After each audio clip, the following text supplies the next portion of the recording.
สวัสดีค่ะพ่อแม่พี่น้องสวัสดีFCทุกท่านเนาะค่ะไม่ว่าจะเป็นFCเก่าFCใหม่ที่เข้ามาติดตามรับชมรับฟังเนาะในช่องของเจตาพารวยค่ะในทางช่อง YouTube ค่ะ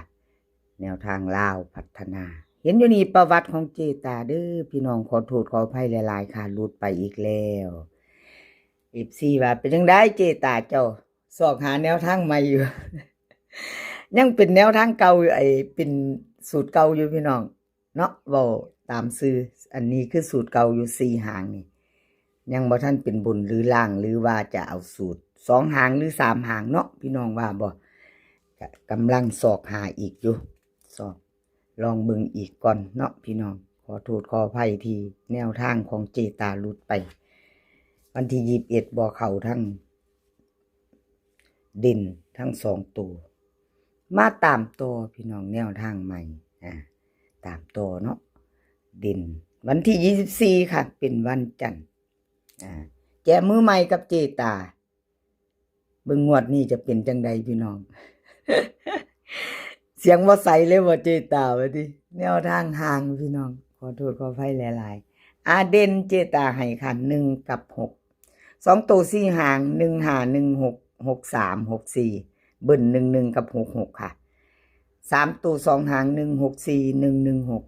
เด่นค่ะ1กับ6ทอกัน2ตัวเน้น1 6กับ6 4 3ตัวค่ะเจตาเน้นถึง2หาง1 6 4 1 1 6ค่ะเด่น1กับ6เน้น1 6กับ6 4แคปหน้าจอค่ะใครจะไปต่อกับเจตาพารวยใครจะไปต่อกับแคปหน้าจอไว้เด้อค่ะพี่น้องเอาไว้รุ่นใหม่แนวทางใหม่มือใหม่เนาะเป็นวันจันทร์ที่24ค่ะวันจันทร์ที่24ใครจะไปต่อกับเจตากับแคปหน้าจอไว้พิจารณาแนวทางใหม่ของเจตาพี่น้องสำหรับแนวทางอะไรก็เกิดขึ้นได้เนาะเลขทุกตัวมาวางเพื่อเป็นแนวทางโปรดใช้วิจารณญาณในการรับชมเป็นอย่างสูงค่ะ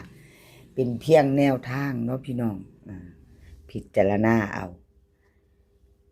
หลุดไปกราบขอโทษขออภัยนี่จะเป็นของไทยมักหวยพี่น้องวันที่21ที่ผ่านมาวันศุกร์ที่ผ่านมาค่ะ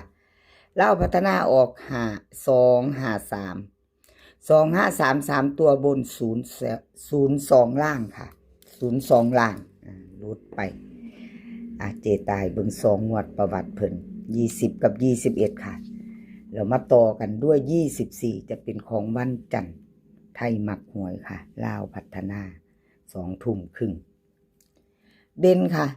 ไทยมักหวยให้มา1กับ5 2ตัว4หาง1 5 1 6 5 3 5 2เบิ้ลค่ะ11กับ55 3ตัว1 5 3 1 1 5ค่ะเด่น1กับ5ทอกันเน้น1 5กับ5 3เด้อค่ะเพิ่นเน้น2หาง2ตัวเนาะ3ตัวเพิ่นเน้นหางเดียวค่ะ1 5 3ไผจะไปต่อกับไทยมักหวยก็แคปหน้าจอไว้ครับพี่น้องแคปหน้าจอเนาะไปต่อวันจันทร์ที่24ค่ะลาวพัฒนากับไทยมักหวยค่ะใครจะไปต่อกับเพิ่นก็แคปหน้าจอค่ะแคปไว้รุ่นกันใหม่ไปต่อค่ะไทยมักหวยผ่านไปแล้วกราบขอบคุญขอบคุณไทยมักหวยหลายๆค่ะที่ให้แนวทางมาวางทางช่องกราบขอบพระคุณเป็นอย่างสูงเลขทุกตัวก็เป็นเพียงแนวทางพี่น้องโปรดใช้วิจารณญาณในการรับชมเนาะค่ะน้อยนำโชคน้อยนำโชคเจตาบ่เขียนอีกแล้วพี่น้องลืมเขียนในเพิ่นอีกแล้วมาตามต่อเนาะพี่น้องน้อยนำโชค253 3ตัวบน02ล่างลุดไปค่ะพี่น้องลุดไปวันที่21เป็นวันศุกร์ที่ผ่านมาเนาะค่ะวันที่20ก็เข้าไปตัวนึง เอามาตามต่อไปใหม่แนวทางใหม่ของอน้อยนำโชคเพิ่นก็ฝากมาอยู่เด้อค่ะพี่น้องอน้อยนำโชคเพิ่นบอกมาอยู่ว่ากราบขอโทษขออภัยเด้อช่วงนี้จักเป็นจังใดแนวทางก็ได้รุดดีและให้เจตาว่าซั่นขออภัยนี่บอก FC แน่บอกแฟนคลับแน่ว่าซั่นที่เพิ่นเข้ามารับชมรับฟังเนาะลางคนเพิ่นก็จัดลางคนเพิ่นก็บ่จัดหรอกค่ะเพิ่นก็เข้ามาฟังพื้นๆฟังมวนๆไปเนาะก็ขอกราบขอบุญขอบคุณคือเก่าค่ะสำหรับ FC พี่น้องป้องปายทุกคนที่เข้ามารับชมรับฟังในช่องของเจตาอน้อยนำโชคค่ะลาวพัฒนาวันที่24ที่จะถึงนี้เด่นเพิ่นให้มา1กับ9ค่ะ2ตัว4หาง1918 9495เบิ้ลค่ะ1199 3ตัวค่ะ3ตัว2หาง194 119เด่นค่ะวงกลมให้ทอกัน1กับ9 2ตัวเน้น19กับ95 3ตัว119ค่ะใครจะตามต่อแคปหน้าจอค่ะ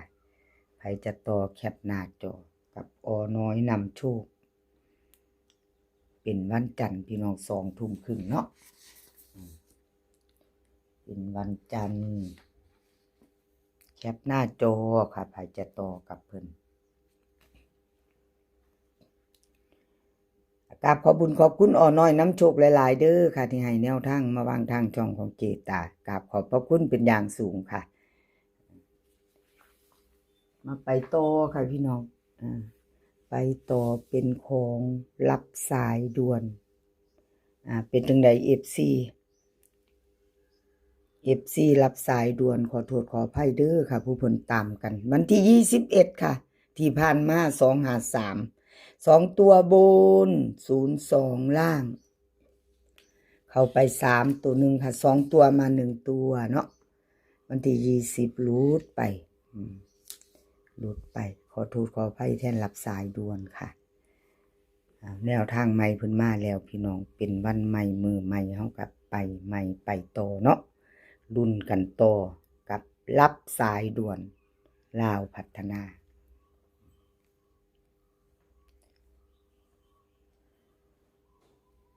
รับสายด่วนค่ะลาวพัฒนาเพิ่นให้มาเด่น6กับ0ค่ะ6กับ0 2ตัว4หางค่ะ60 61 02 03เบิ้ลค่ะ66กับ00 3ตัว2หาง602 061ค่ะเด่นเพิ่นเด่นเน้น6เด่น6ร่อง0ค่ะ2ตัวเพิ่นเน้น60กับ03เน้น2ตัว2หางกับพี่น้องที่วงกลมให้ล่ะคือเพิ่นเน้นมาให้แล้วเนาะรับสายด่วนพี่น้องก็พิจารณาเอาค่ะ FC ว่าจะ